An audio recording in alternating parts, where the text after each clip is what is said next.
maanta oo kale 61 sano ka hor waxaa midoobay labadii gobol ee ay kala maamuli jireen gumaystayaasha Ingiriiska iyo Talyaaniga Soomaaliya iyo guud ahaan Soomaalida waxay toddobaadkan u ahayd toddobaadka xorriyadda ayaa soo bilowday 26 Juun oo ahayd maalintii ay xornimada qaateen gobollada waqooyi ee Soomaaliya waxa ay gumaystihii Ingiriiska xornimada ka qaateen 26 Juun sanadkii 1960 halka gobolladii koonfureedna ay gumaystihii Talyaaniga xornimada ka qaateen 1 Luulyo 1960 isla maanta oo kalena ayay midoobeen labadii gobol ee waqooyi iyo koonfur markii uu gumaystaha ka baxay wadanka gobollada waqooyi iyo gobollada koonfureed waxay midoobeen waxayna la magac baxeen Jamhuuriyadda Soomaaliya laakiin gobollada galbeed waxa lagu daray Itoobiya halka NFD-na ay qaadatay Kenya Djibouti oo welina markaas ku sii nagaatay gacanta Faransiiska waxa ay dal gooni ah noqotay sanadkii 1977 Soomaaliya waxa ay madax banaanida kaga horeysay inta badan wadamada bariga Afrika sida Kenya, Uganda,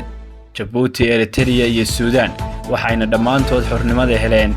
Soomaaliya oo ah dal madax bannaan haddaba inta aan ku guda jirno tibinta warbixintan waxa aan ku eegi doonaa 4 arrimood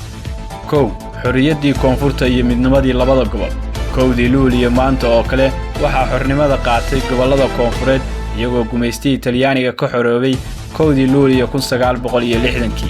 1 Luulyo waa maalin qiimo weyn ugu fadhida qof walba oo Soomaali ah Soomaalida ayaa u dabaaldegta 1 Luulyo iyadoo sanadkiiba la xuso 1 Luulyo sidoo kale waxa iyadana la xusaa oo loo dabaaldegaa 26 Juun oo u astaysan maalintii ay xornimada qaateen gobollada waqooyi ee Soomaaliya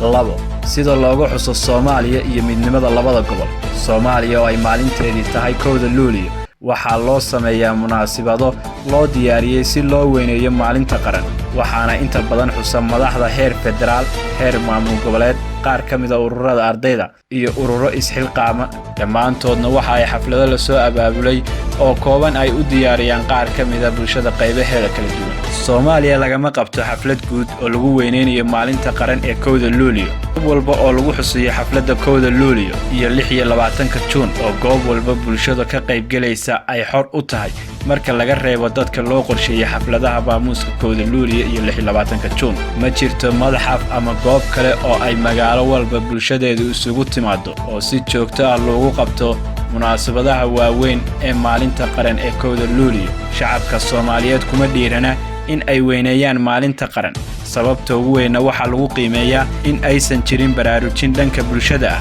jiilalka soo kacaya oo aan loo carbin weyneynta maalintan iyo shacabka Soomaaliyeed oo maanta ku sii kala fogaanaya qabiil iyo jacayl maamul oo ay u arkaan in ay Soomaalida kaga maarmaan 3 qaab noocee ayaa looga xusaa wadamada ka baxsan Soomaaliya maalmaha toddobaadka xorriyadda munaasabado lagu weyneynayo xuska 1 Luulyo iyo 26 Juun gudaha Soomaaliya marka laga yimaado waxa xaflado noocaas oo kale ah lagu qabtaa wadamada deriska ah Soomaaliya iyo wadamada kale ee caalamka iyadoo Soomaalida halkaas ku nool ay isugu hambalyeeyaan maalmaha qaran ee 26 Juun iyo 1 Luulyo Kenya waxa ay ka mid tahay wadamada deriska ah Soomaaliya waxaana ku nool Soomaali aad u badan xaafadda ay Soomaalidu ugu badan tahay ee Islii waxa toddobaadkii xorriyadda ee Soomaaliya laga dareemiyay abaabulada qorsheysan ee la isugu diyaarinayo sidii loo weyneynayo maalmaha qaran iyadoo dadka qaar ay ku labisan yihiin dharka calanka Jamhuuriyadda Soomaaliya Soomaalida ku nool xaafadda Islii ayaa xalay 12 habeenimo 1 Luulyo isugu soo baxday fagaarayaasha waaweyn ee xaafadda Islii iyagoo u dabaaldegaya weyneynta xuska 1 Luulyo sidoo kale waxa habeenkii 26 Juun 12 habeenimo sidan oo kale la isugu soo baxay xaafadda Islii iyadoo Islii ay ku jirto bandow ay dawladdu saartay oo bilowda 10 fiidnimo 4 heerka ay maanta gaarsiisan tahay midowgii gobollada waqooyi iyo gobollada koonfureed gobollada waqooyi ee Soomaaliya ayaa xornimada qaatay 26 Juun halka gobollada koonfureedna ay xornimada qaateen 1 Luulyo 1960 ayay ahayd markii gobollada waqooyi iyo gobollada koonfureed ay midoobeen kadib halgankii xornimo-doonka Soomaaliya maanta gobolladii waqooyi ee Soomaaliya ee hadda loogu yeero qaar Somaliland ma jirto wax midow ah oo kala dhaxeeya gobolladii koonfureed oo ay shalay midoobeen gobollada waqooyi ee Soomaaliya muddo 30 sano ah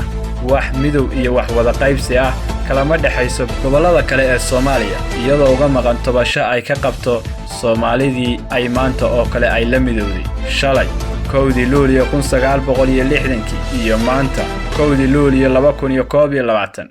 ma jirto midow iyo wax wada qaybsi ka dhaxeeya gobolladii shalay midoobay ee gobollada waqooyi ee Somaliland iyo Soomaaliyada kale oo midaysan. haddana ma muuqato in midow kale loo garbaduubto sidii ay dib ugu midoobi lahaayeen gobolladii shalay midoobay. maxay kula muuqataa adiga?